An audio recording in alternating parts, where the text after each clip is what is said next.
আসসালামু আলাইকুম রহমতুল্লাহি ওয়া বারাকাতুহু। সম্মানিত ভিউয়ার্স, আশা করি সকলে ভালো আছেন। তো আজকে একটি আমল নিয়ে আপনাদের সামনে হাজির হয়েছি।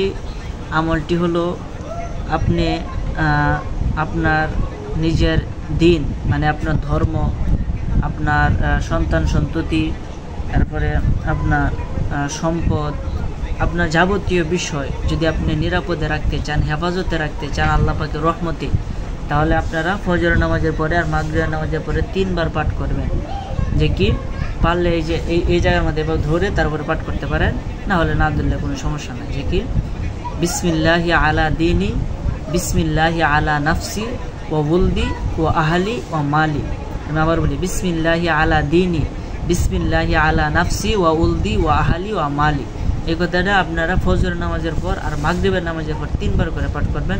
তাহলে আপনার দিন, আপনার সম্পদ, আপনার ধর্ম, আপনার সন্তান সন্ততি, আপনার বিবাজি সব কিছু আল্লাহ পাকের রহমতে হেফাজতে থাকবে ইনশাল্লাহ। তাদের কোনো রকম হঠাৎ করে কোনো বিপদ আসবে না। আপনারা এই আমলটা করেন, ছোট্ট কিন্তু এটার ফল অনেক বড়। সকলে আমলটা করার চেষ্টা করেন। সকলে ভালো থাকেন। ধন্যবাদ সকলে।